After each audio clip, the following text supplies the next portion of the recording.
to LOA Today. I'm Walt Thiessen. With me today is life coach and LOA teacher Joel Elston. This is your daily dose of happy. We are so happy you decided to join us today. And of course, it's Tuesday once again. That's when Joel and I get onto the StreamYard here and have these really interesting conversations that go down the nearest rabbit hole, or sometimes the far away rabbit hole. But we always find rabbit holes. And the nice thing about these rabbit holes, well, first of all, there's no rabbits in them. So it's kind of, it's just free and clear. But secondly, they take us into some really interesting conversational areas. And I think the same thing's going to happen today because we're talking about a topic that's based once again on a book that Joel has been reading called The Tao of Allowing. And I love the subtitle, Surfing on the Law of Attraction. Like that, man, that like hits us right where we live, right, Joel? I mean, that's what we talk about every time. Yes. Pretty much. Yeah, it really is. And this really hits home with a lot of the stuff that we talk about. And, the whole point of the Tao definition is vague but often referred to as sort of the natural order of things in Eastern philosophy. And when most people that try to use the law of attraction, they believe that the manifesting is in what you're expecting, what you're believing. But to me, the biggest thing that we have to discover is the allowing piece. And allowing has multiple aspects to it, and it is probably really the law of allowing that allows the law of attraction to happen, because the natural order of the universe is to these things that we want to be fulfilled, but it's us that we have trouble allowing them to happen. And there's a lot of reasons we don't realize we're not allowing them.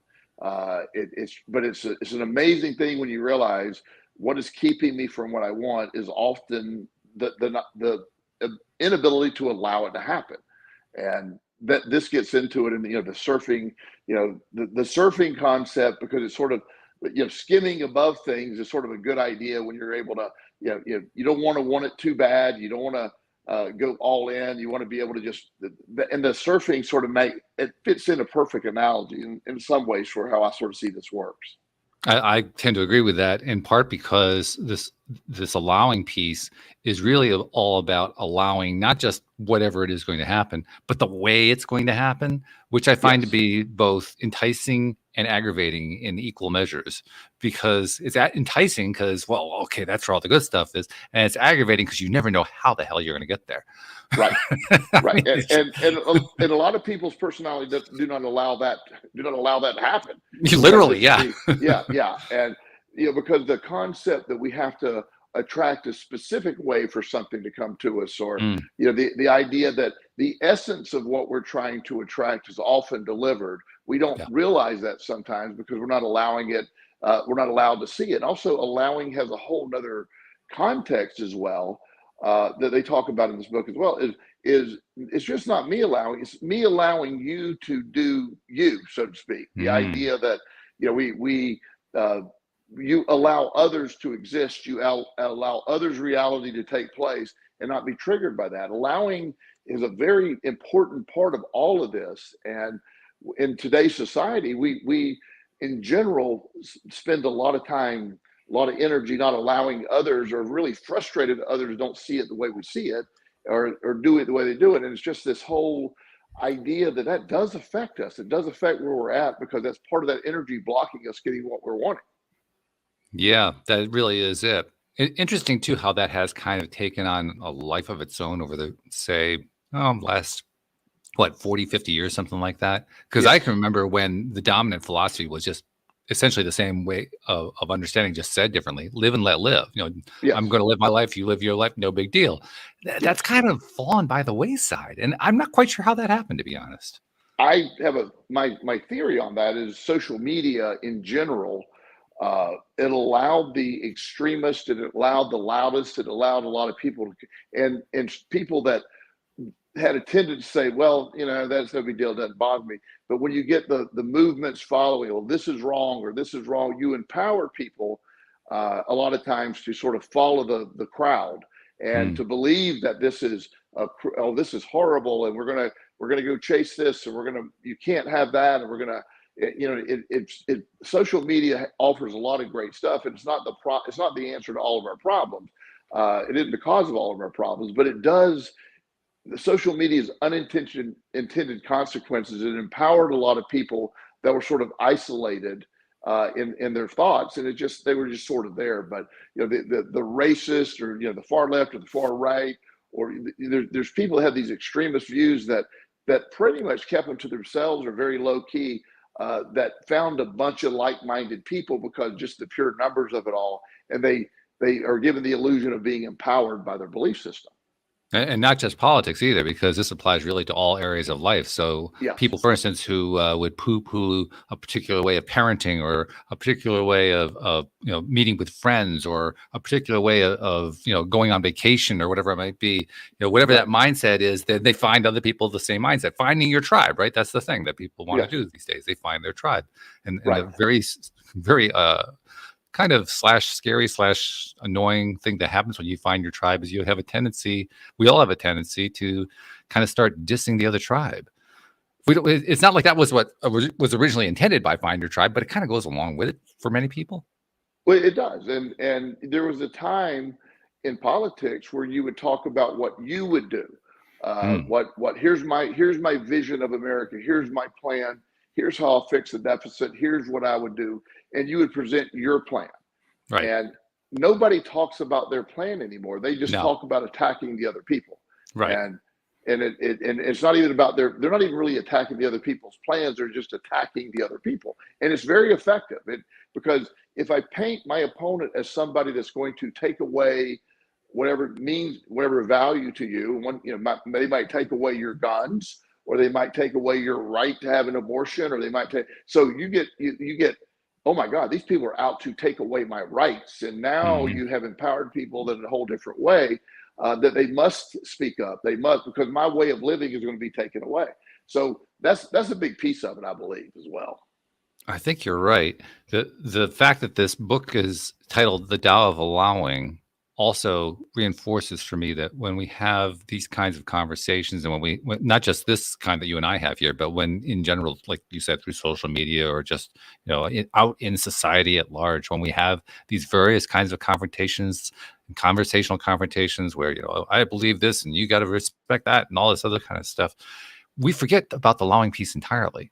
The allowing just kind of it slips through the cracks. It's almost like it disappears from the conversation. Right. Yes, it does, and that's you're exactly right. It just you get so focused on you must accept, like there's a narrative, and a mini rabbit hole will open up. There's a narrative that factually, scientifically, humans have evolved. We're evolution. We have evolved, and that's the answer. That's the complete, in a nutshell, answer. And if any scientist disagrees with that, then on any level, then oh my gosh, you're crazy. You're whatever. You're just and the truth, and you can get canceled. You can be you're not scientific. Well, it's more nuanced than that. There is still some missing information in there that possibly could be interpreted another way. And if you even discuss that information, or you open a whole new, oh my gosh, well, you're not scientific, or the idea that there's a narrative by one side, and I'm not on any side of these things, but one side that the vaccine is dangerous and negative, or if you take the vaccine, you're a sheep, there's this entrenched ideas that you have a narrative that you must fulfill, and there's no allowing in that. And I'm very much an allower. I am really just, I really don't care what grown people do, on any level. You go take care of your, that's been my philosophy for a long time. And I really, I try not to sit in judgment of any of it. It's when you tell me I have to see it a certain way that sends me in the wrong direction. Yeah, I hear you on that. And speaking of rabbit holes, let me go a little off on a tangent here, because you mentioned the science and people wanting to say, well, this science proves that. How could you think otherwise, and so forth. It's interesting to me. I've mentioned this before, but it's interesting to me how we've kind of lost track of what science really is. And not just the general populace at large. I would say the various scientific fields themselves, in many ways, have lost track of what science really is. And the evidence of that is any time that someone uses the words scientific proof, you know they've gone off track. Yes. Because the reason I say that is there is no such thing as scientific proof. Science doesn't prove anything. It has never proved anything. Science has never been about proving anything. It was the purpose of science was never to prove anything. The purpose of science was to gather evidence and then create theories about it to understand what the evidence could possibly be suggesting to us. Right. But there's no proof in any of that. How interesting that we got into this realm where all of a sudden, well, this is scientifically proven and that's scientifically unproven. How the heck did we get there? One of our favorite topics you and I universally agree on, and we do on most things, by the way, but the placebo effect, for example, is something that you hear scientists or you hear doctors say, well, that's just the brain believing that it was healed, so it did the healing, or it doesn't count, or because it doesn't matter. Again, that's another point. I have evidence. I've witnessed it firsthand personally, and for my clients. The placebo effect is an incredibly effective tool. Now, I also am of the same belief. If you have a real serious infection of your appendix and it needs to come out this evening, Joel is not going to tell you well, let's just try to envision a healthy appendix. I'm not. I'm going to say, get your butt to the ER and get that thing taken out before it explodes. Yes. But yet there's this, somehow you got to be one or the other. You know what I mean? And that's what drives me crazy. So, but I think a lot of this is, it gets into the category of allowing, and the traditional concept of allowing, starting with the law of attraction, is, what do we allow for ourselves? Like, if I want to manifest that, we were talking about, I'm looking at some houses on some lakes, and I have a real nebulous idea that I'm going to be buying a house on, Smith Mountain Lake, maybe Lake Gaston, maybe, I don't know where, but I'm looking. I'm going to attract that. I want to make that happen. It simply means I need to find it and buy it. That's all I really need to do here. But, the idea that if I get stuck on the minutia of it, or I get stuck on, the certain things, I'm not allowing the process to happen. If I get stuck on, I have to have this certain way for this to happen, or this to happen for that to happen, then I'm not allowing the process as it needs to exist. The law of attraction works best when you have the idea of what you're trying to attract, and then you just sort of turn it over, so to speak. You just let it do its thing. But we have a tendency to want to control the outcomes, or we want to, well, I want it to be this way, or I think this is the only way to get this done, so I want to have it done this way, and it doesn't work that way.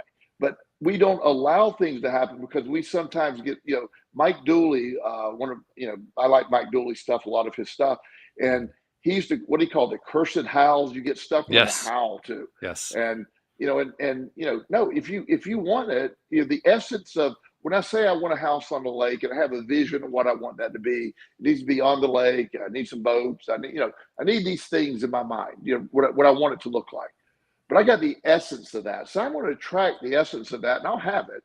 But if I get really stuck in the details and the how-to, now I'm really limiting what I want to be able to attract. It's just going to be and I'm open to all ideas.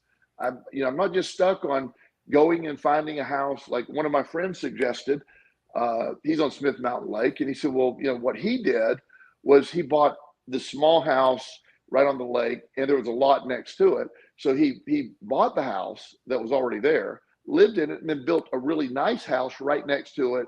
And then tore his old house down and then sold the lot and did real well, Wow. So, I mean, there's things like that can be done. I never would have thought about something like that. So by allowing the concepts, by allowing what you're trying to attract, and that includes whatever, not blocking it with negativity where, or having low expectations, or well, it's never worked before, so I'm not allowed, that's a really difficult thing to not get caught in, because we don't allow often, we don't realize we're not doing that. So this book gets into the details of and again, I use that surfing image of sort of skimming above what you want, knowing what it is, but the essence of what it is what you're really trying to attract. And the law of attraction is flawless when you don't get stuck on some of the things that don't allow it to happen. How interesting, though, that we do, like you say, get stuck on it having to happen.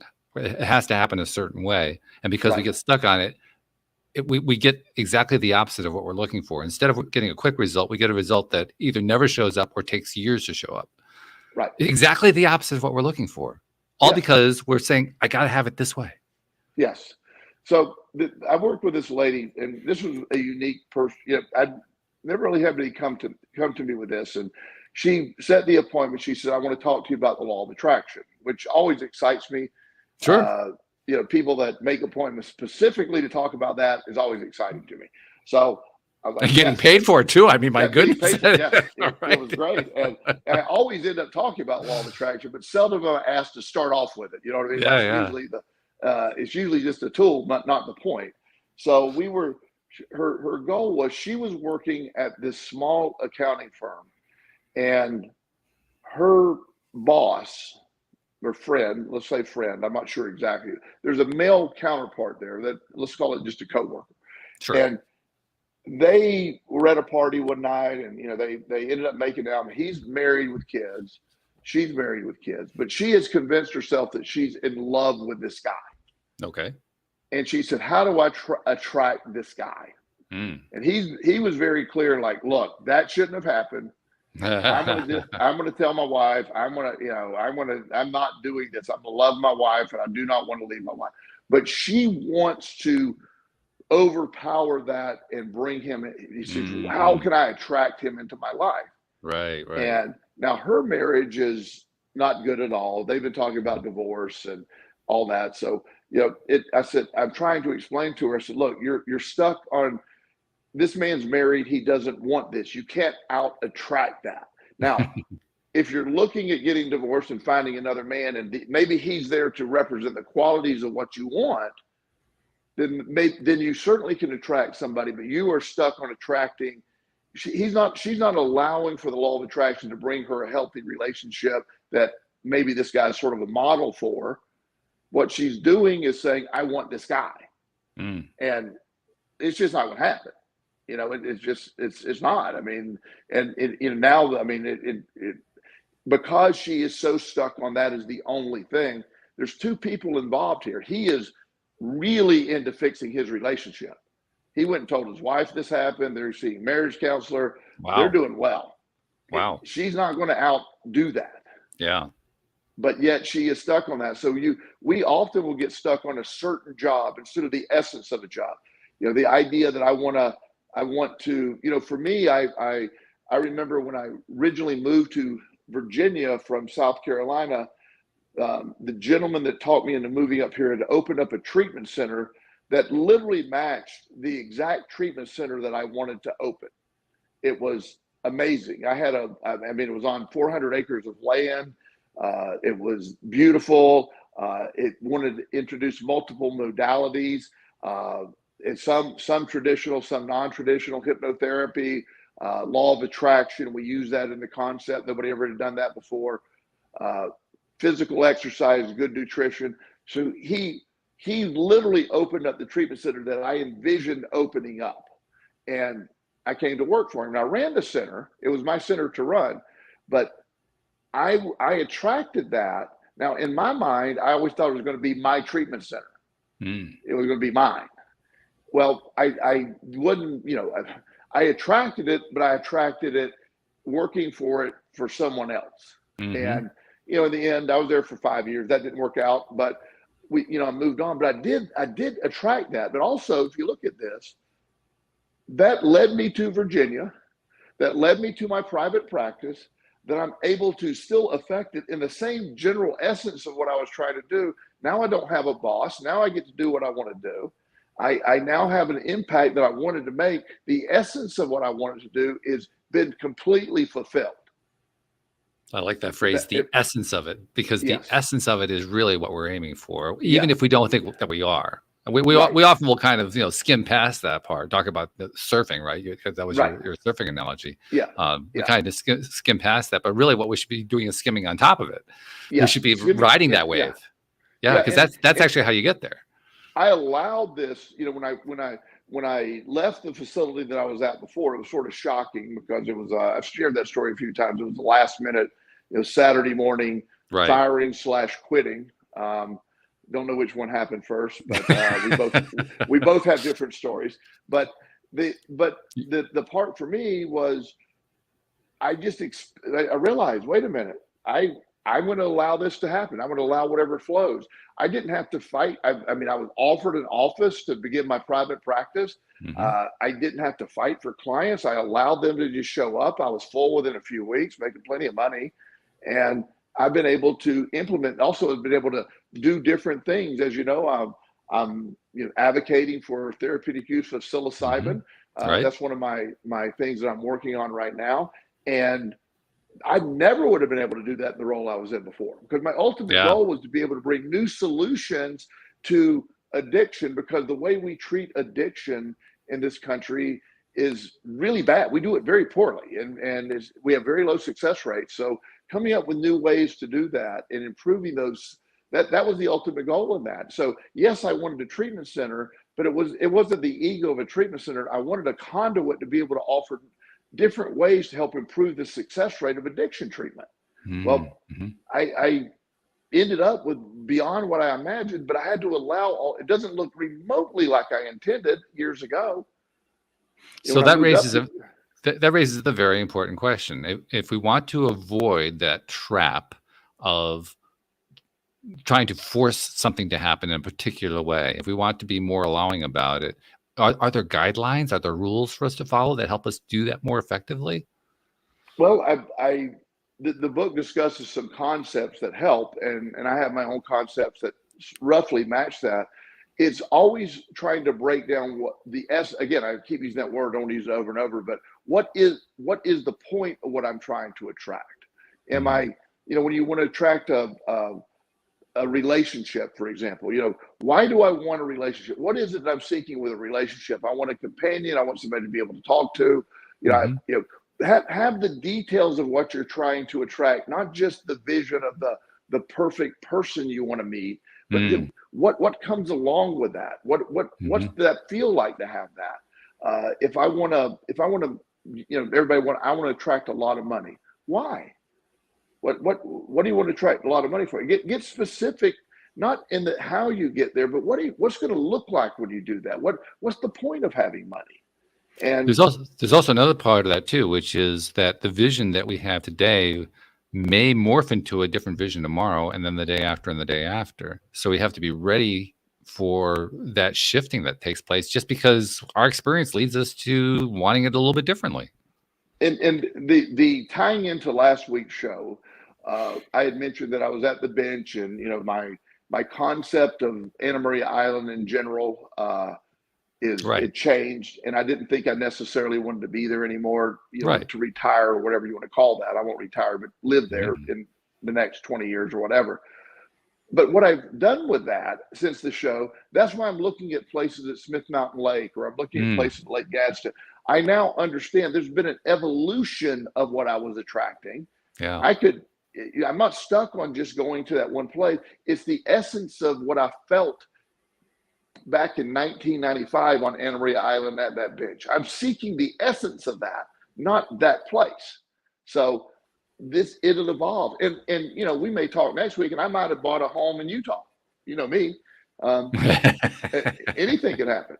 But anything at all. Anything. There's unlimited possibility. You can't, nothing too ridiculous to be to consider. You know me. Absolutely. But within that, I see, just in my own personal life, I see how my little things, the changes that I see when I've thought I'm not just hell bent that I had to be at that specific place. I'm open to the idea of what I've been inviting, what I've been bringing in. Let that adjust. That's the beauty. Let me allow it to unfold. And I promise you, whatever unfolds will end up being the absolute perfect scenario. It will be, I can't believe this fell into my lap kind of thing. I'm loving what we're doing with this topic, particularly this last bit where we're talking about how it can evolve, how we think about it one way, and then we find that the way we were thinking about it doesn't really work anymore. So now we're shifting it over to something else. I like that a lot, in part because a lot of teachers of law of attraction emphasize focusing on the end result. You were talking about focusing on just a few moments ago. What's the end Right. result feel like? What does it look like? What's the experience like? Right. And that's a really good approach. Neville Goddard spent a lot of time talking about that in his writing, Yes. really very, very well. But the one thing that I'm realizing is missing from most of those teachings, including from Neville's actually, is this idea of an evolving endpoint, that the endpoint Yes. can shift over time. Yeah. And that not only is that okay, it's actually essential to kind of keep checking in with yourself and seeing, has my vision changed? Has my desire shifted in some way? Have I perhaps shifted in a way that allows me to leave behind a bench in Anna Maria Island in favor of a cottage on Smith Mountain Lake or something along that line? Absolutely. And within that, because also when you look at how we change, one of my favorite things, I mean, again, growing up in Central Florida, such a beautiful place, and we're always out in the sun all summer. We go to the beach. That's a great lifestyle, and I loved it. But the beach has always been my place. Mm-hmm. I loved it. The beach is always it. And so I'm just assuming the beach is always my place. However, when it was literally, the feels like temperature was 118 degrees on the beach with no breeze, the beach was not my place. Not really, no. The sand, it was gross. It was sweaty. It was, it was not my place. I realized, I love the idea of that first 30-degree day or that first snowfall that you'll never see in Florida. So I've evolved. I'm a different person than I was when these original goals were established, or when I wanted to try. So I have to accept that I've evolved as a human. What matters to me, I don't like, I'm not a big person to go to parties. I'm not, because I talk so much for a living. I spend so much time with people. I really enjoy alone time. I never feel lonely. I am not a lonely person ever. Alone time for me is exciting. It's fun, or my brain's always got something going. It doesn't mean I isolate, as I'm saying. I still enjoy people, but the idea that I could sit on my cabin and overlook the lake as I'm writing or doing our podcast, what an amazing thing, And that's really about self-knowledge. I mean, we were talking about how much you love the beach and how that evolved over time. And one thing I've known for a couple of years now, actually a few years now, is that I do like beaches as long as I have a canopy. I can't handle direct sunlight for a whole day on the beach, but if I have a canopy that can provide shade, I like that. But ultimately, what I really like about it is the water itself. I like the sound. I like the sound of water. I like it even more than I like the sight of. I love the sight of water, but I like the sound even more. Yes. And when I started to realize that, I started thinking about it differently. That's why I always knew that I could either be on an ocean or on a lake. Either one would be fine. And then I realized it's because they have different sounds. Oceans sound a whole lot noisier and so forth than a lake does. Lakes have these very quiet lapping sounds. Oceans have these dramatic white noise sound. But I love them both. Yes. I love both of them. And it's the sound of water that I really crave. So that just identifying that element of it, I feel like that's bringing me closer to where I want to be. Because that, if I'm just looking on that element, it's a lot harder to get wrapped up in the other pieces that I would attach to, because that's what the opposite of allowing is, right? It's attaching to something. Exactly. And if I'm not attaching to all the, it's got to be on the beach in Chesapeake, and it's got to be 50 feet wide, and no, I like the water. you like the water. You like the feeling, how you feel by water, and there's some science behind that too. Of being by water. There's a lot of people, and I like the mountains. I like that cloudy, weird gray day in the mountains where the clouds are, they're sort of in the mountains. It's a weird feeling. I like that too. I didn't realize I like that. So once you allow yourself to really know what you've become, I'm not the same person that I was at 16. Thank goodness. I'm not, that person was hard to deal with. And I know the feeling. So to assume that I'm into the same thing. So the ability, it would be totally wrong. So the ability to not just allow the process to happen, allow the progression of what we've attracted, and not get stuck, the idea that if I were to force myself to move to Anna Maria Island next year, And again, it's a beautiful place. I'm not Sure. saying couldn't figure out how to be happy there. But again, if I want to go to a restaurant and there's a 2 hour wait or it's 100-degree weather, they're facing a hurricane surge this weekend or Right. tomorrow, we would probably have to go into town and and it's like, and I'm like, why am I stuck on that concept again? And because it was an old concept, the idea that I want money or I want things. When I understand what am I going to do with money, what's the point of money? That money comes much freer when I'm not saying I have to have an exact plan of how I'm spending it, but I like to be generous. I like to help people. I like to buy what I want to buy. There's a lot of reasons. I like the freedom of money. Freedom, money doesn't hold any real value to me other than it offers me freedom.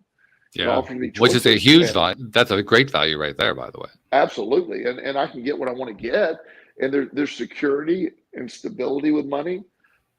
And I've had a lot of instability in my life, so money fills a lot of those voids. But the sake of money, just to have money, it's really disappointing. But the security that it offers, the options that it offers, is wonderful. And so I've identified what I want, and this applies to relationships, or this applies to what are we not allowing built on sort of pre-envisioned roadblocks, or what we don't want. All these things that we keep thinking, well, it has to be this way. We're not allowing the law of attraction to operate fully because you're blocking the essence of what you're inviting, not what you just are stuck on what you're inviting. Well, one of the things that we know for sure is that, and I love the way Abraham Hicks expresses this one because they say it very well. Once you know what you don't want, that puts you really close to what you do want. In fact, you almost have to know what you don't want before you can know what you actually want. So now that we've identified what we don't want to be attached to something. We don't want to slow something down by making it a certain way, a certain thing, and so forth.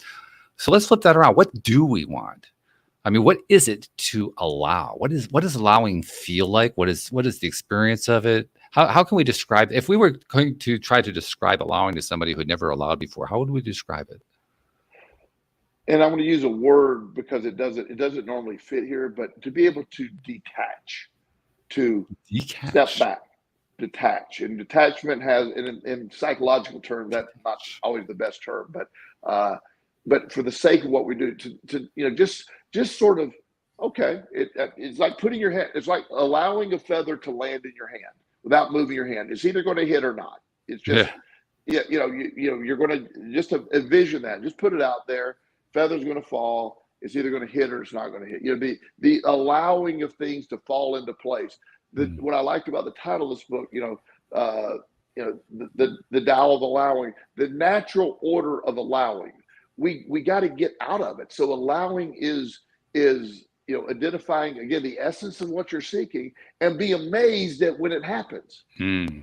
That's the part that So when it does happen, we were talking about enthusiasm and stuff before the show about just some stuff you have going on, and the conduit that really helps is like I love to be surprised when something I manifested shows up. Like, oh well, that was cool. It had nothing to do with it. That's a really valid and interesting point. And the reason I say that is I can think of a number of times in my life.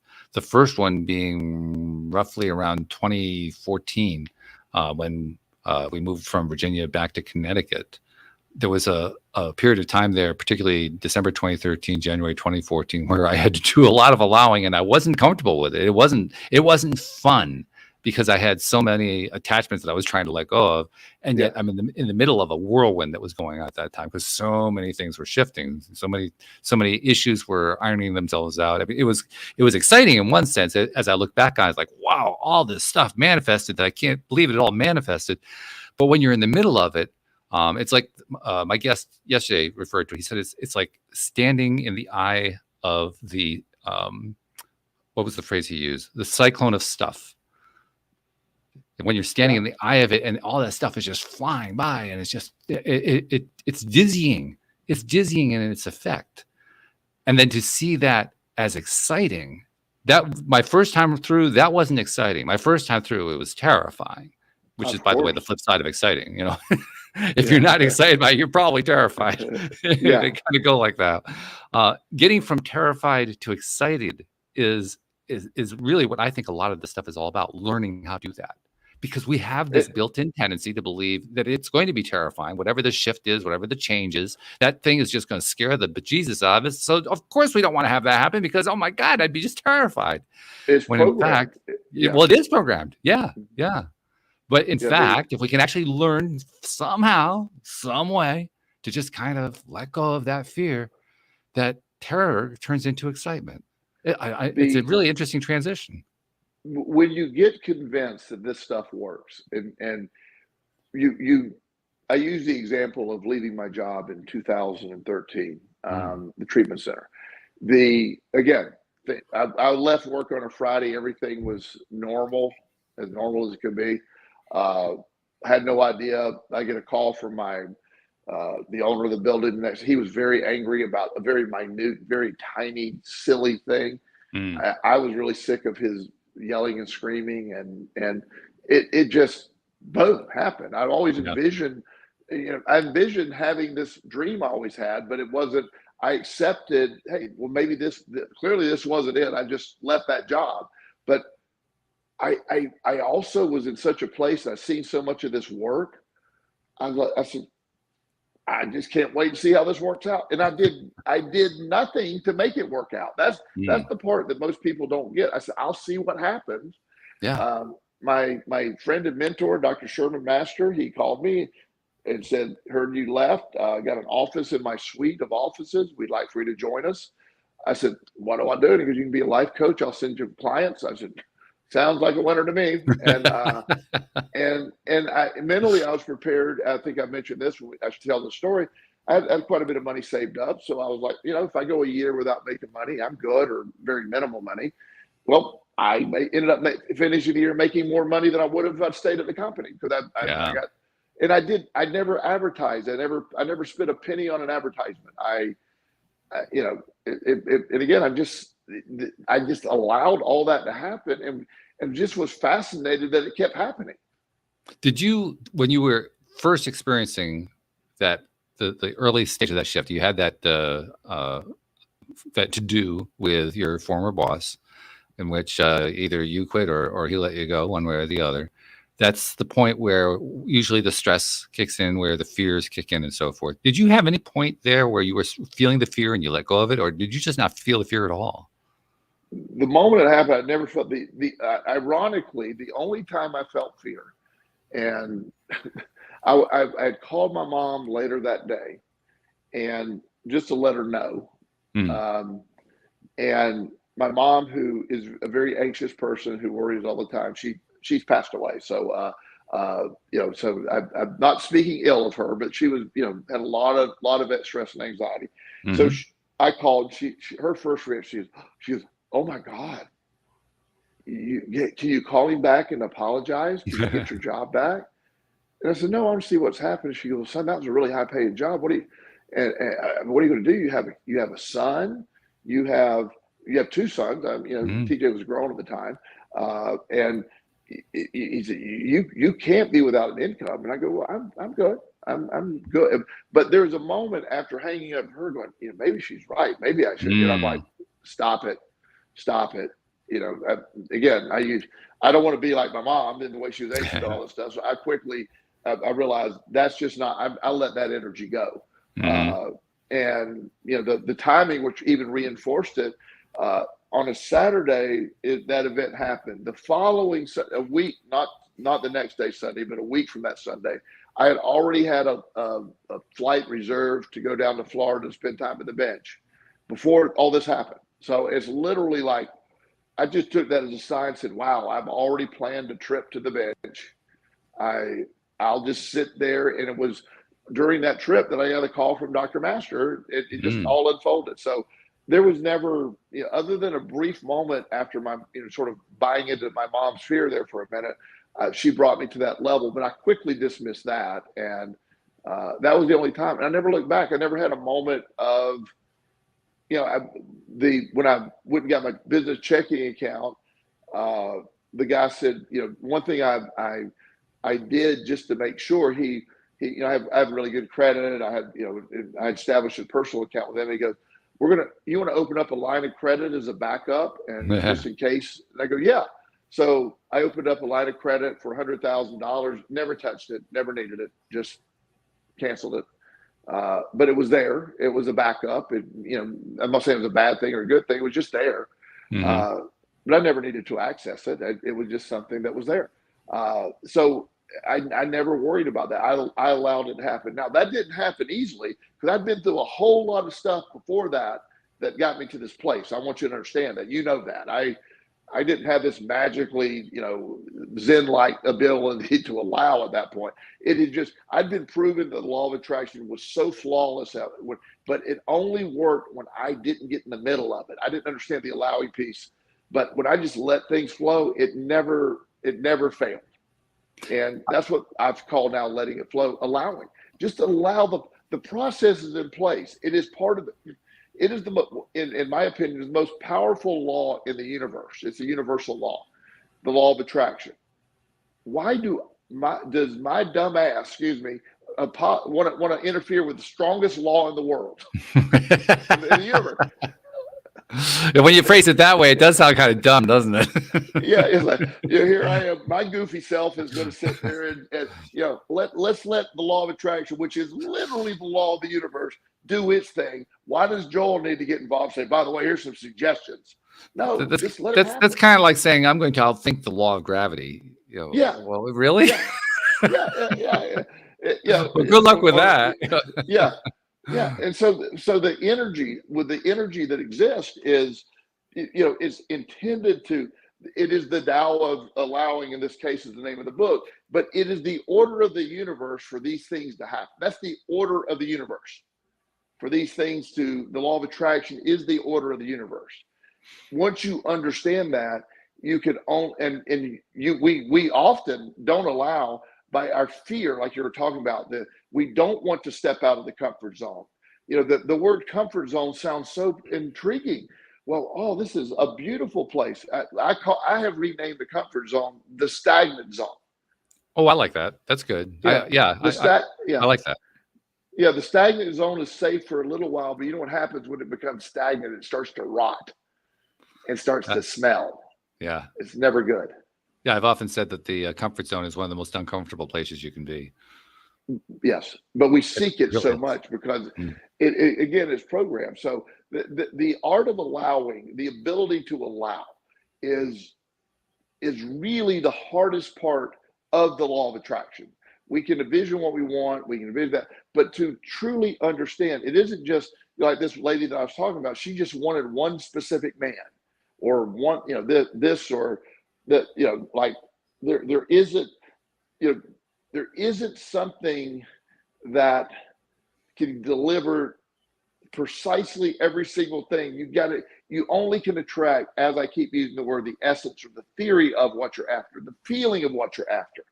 You want a relationship, so let's attract a relationship, not a specific concept. Or when somebody, I'm dealing with a young man right now, really great guy, but he's broke up with his girlfriend, and she was his quote unquote soulmate, and he can't imagine ever finding another soulmate. And I said you're not allowing the process, and it hurts. I'm not trying to minimize the hurt, but on the other side of this is you're blocking anything coming along. She clearly isn't your soulmate by the chain of events that has happened. So the idea that you're going to be pulling her back in is just not going to work. But yet he still can't let go of. She will not allow him to talk to her, and that's driving him crazy. Versus being able to move on, heal, and then attract what she represented, not necessarily her. The concept of a soulmate is one of those fascinating attachment things. And the reason I say that is I think a large number of people believe that there's only one soulmate, like your client there. That's the only one possible soulmate. I think it was Mike Dooley. You referred to Mike earlier. I think it was Mike Dooley who pointed out if there was only one soulmate, chances are no matter how good you were at law of attraction, you never meet her because there are 8 billion people on this planet. I mean, that's a lot to do in order to find the one person. But what if you have a bunch of possible soulmates? What if there are perhaps thousands of potential soulmates? All of them would be a great soulmate for you. I agree. And that I saw this show one time, and don't remember the exact context of the show, but it was about this little school in Utah, and the senior class consisted of 6 people, and let's say it was 3 boys and 3 girls. I don't know for sure, but Sure. It helps my story at least. Right. So they're interviewing these 2 classmates that have been dating since 10th grade, are going to be getting married, and the girl said, "He's my soulmate." And I'm like, well, that was pretty good odds. I mean, right. You know, you're heterosexual, so you had 1 in 3 of shot. You know, there's 3 people there. That was it. And one of them happened to be your soulmate. Now I'm hopeful they're still married or whatever. Sure. Yeah. Whatever. But the soulmate often it's situational. A soulmate is situational. It's where you're at. You know, the idea that there's energies that are attracting, and there's really countless people that could be your soulmate, I believe. But it's not built on what most people think. It isn't like it's pre-programmed for these 2 people to meet, you know, like some movie or whatever where they're going to meet and blah blah blah. But when you understand you're attracting a soulmate or somebody that matches your vibration, or you benefit off the vibration. You know, somebody who's an extrovert will often attract an introvert, or, you know, the symbiotic relationships that there's a lot of those scenarios. But when you're only open to one possibility, that's a great example of not allowing, because you're discounting everything else. It's just, you know, the friend of mine, he was divorced for several years, and he was, you know, he was just didn't even want to date. He didn't know how to find dates. He didn't want to do apps. So he was just really, people set him up, and they were never anybody he really enjoyed. So one night we were all out at dinner, and there's a lady sitting next to us, and we were talking about law of attraction, and she heard us talking about law of attraction, and she said, "Oh my goodness, I have just read The Law of Attraction by Abraham Hicks." So we start talking about, well, she clearly was interested in this guy.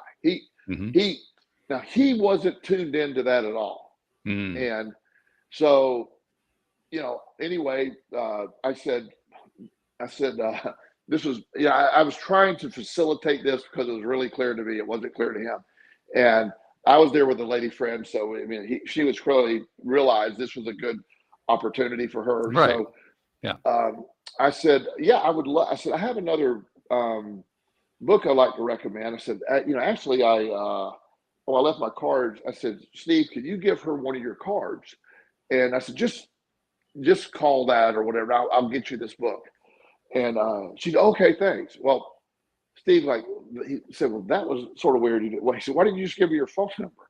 And I'm like, because I wanted you to realize she's attracted to you. She was throwing every signal on the planet to you, and you're totally shut down to that possibility. She's very attractive. She's talking about the law of attraction. She's very fit. We were talking about extra. I mean, it literally was this perfect match. He didn't see it. Right. And so he she called, said, hey, Joel, want a number? And he said, well, to be honest with you, Joel didn't really want to send you a book. He said, I find you, I just thought you're out of my league. And he's telling me that it sounded like me. She goes, well, I was sort of calling you to actually say, maybe we want to get a cup of coffee. I don't care about the book either. They ended up getting married. They're doing great. Really? Oh, that's fabulous. Yeah. But he was totally not allowing that energy to come through. He just had shut it down. That energy wasn't there. It reminds me of one of my favorite methods, and this is a perfect kind of situation to apply it. And it's one that I'm saying this mainly to remind myself of it, as well as to include it in the conversation because it fits so well. But recently I met a woman who I've only met her a couple times, and I was very attracted, but there hasn't been an opportunity to follow through on it. And I was still dealing with the fallout of my divorce. So it was like not working. There was no way it was going to work at that time. And I kept thinking, wow, she was so great. I'd love to be able to connect with her and so forth. But I also found myself getting a little bit obsessive about it.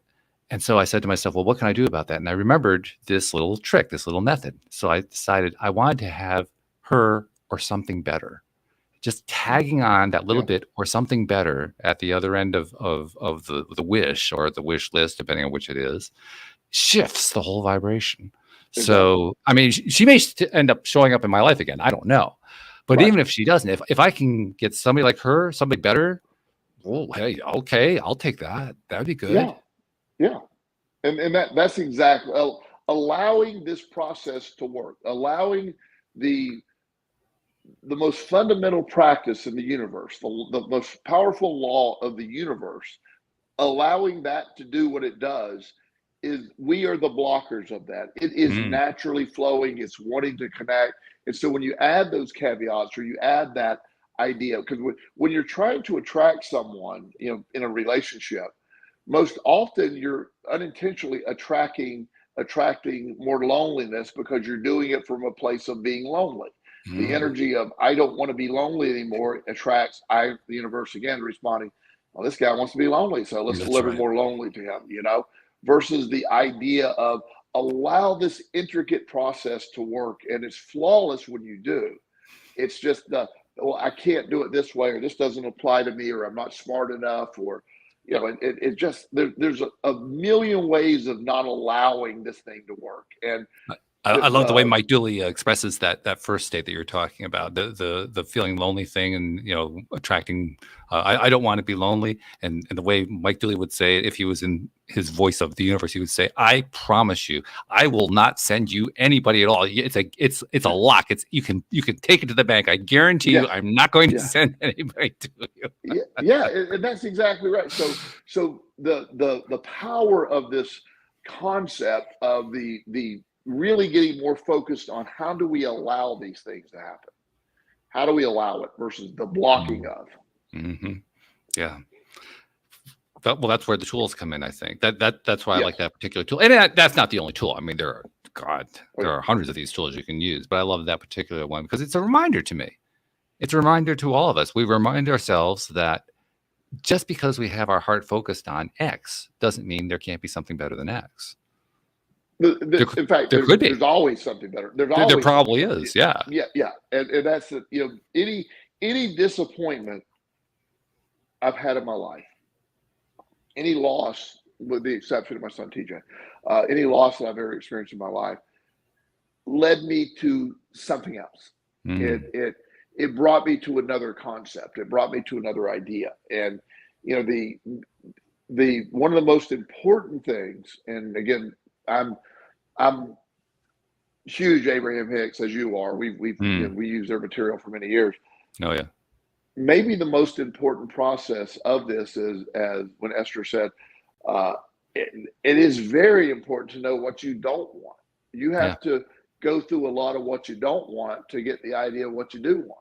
And the idea that when you figure out this is what I don't want, you're, oh my God, here we go again. No, it's literally part of the process. Allowing that to be part of the process, allowing what you don't want to happen, allowing yourself to be put out, like go out to the dinner that you didn't really want to go to, and you meet your person you end up marrying that just by chance, or you never know when you put yourself into action and allow whatever comes along with that.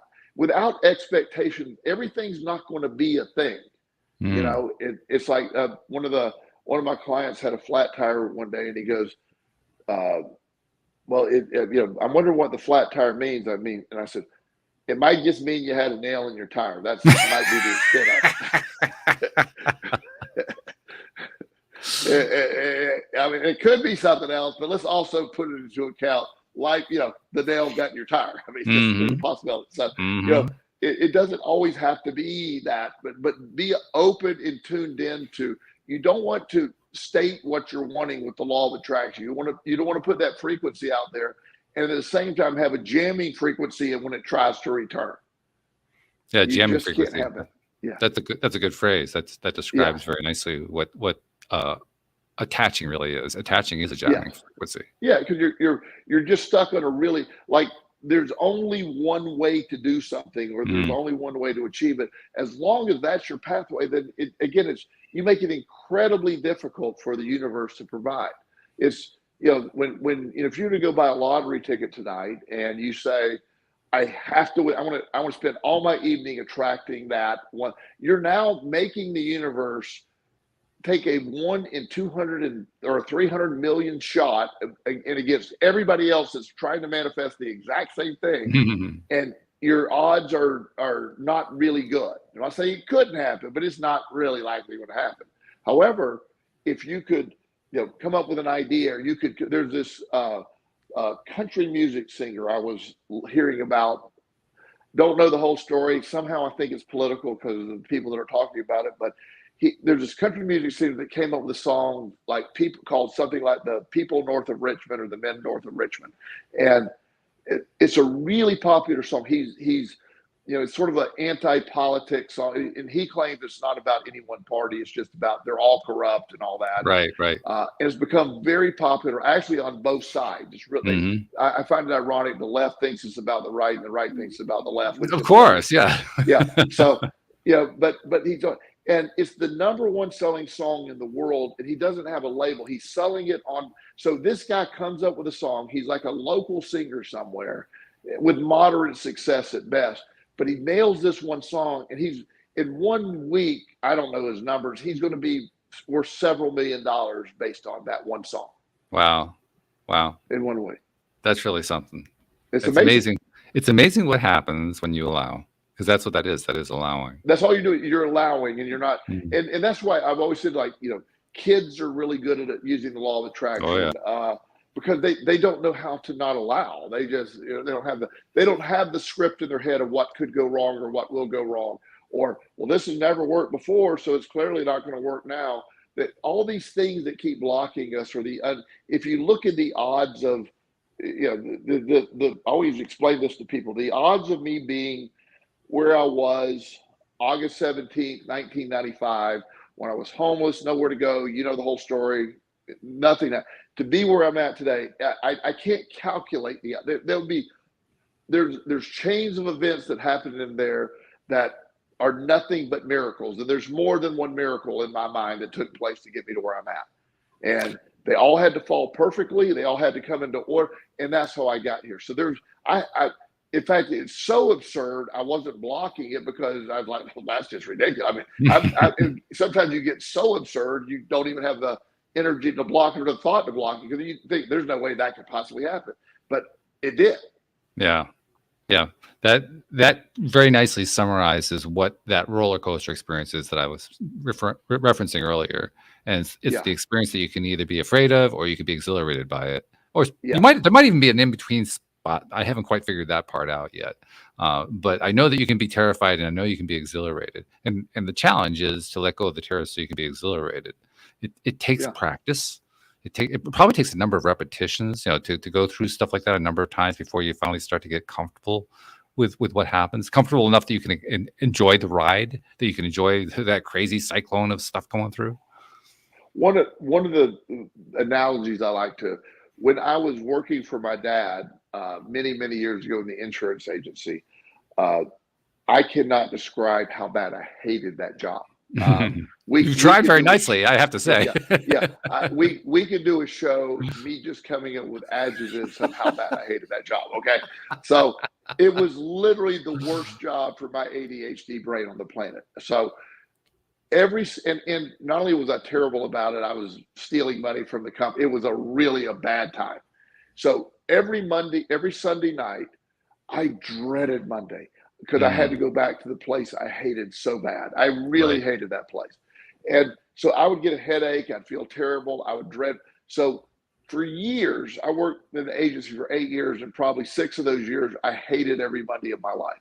So life happens. I go through a lot of stuff, and many years later, I find myself in my life now.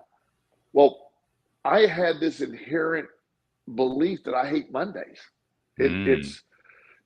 I actually now realize I love Mondays. This is the start of a new week, the business week. I do better in a normal business day.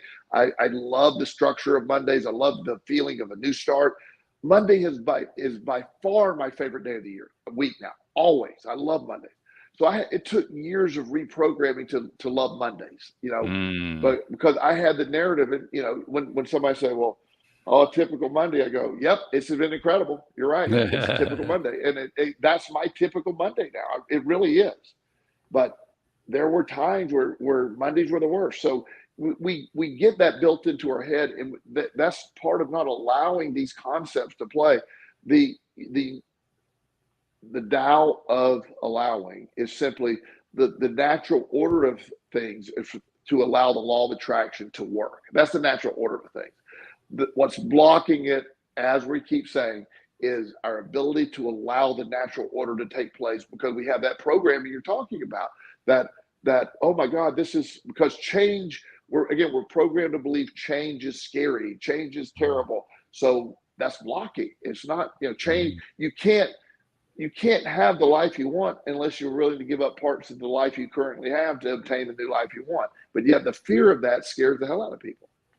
Embrace the change. I think that's the mantra for today's show. And Sure. as usual, we touch on we've been touching on this topic throughout the show, this Tao of allowing, and as usual, it's just nailed. I'm loving everything we've been talking about. I hope listeners have loved it as well. But thank you very much, Joel, and thank you to our podcast listeners everywhere. We'll see you all next time here on LOA Today. Goodbye, everybody.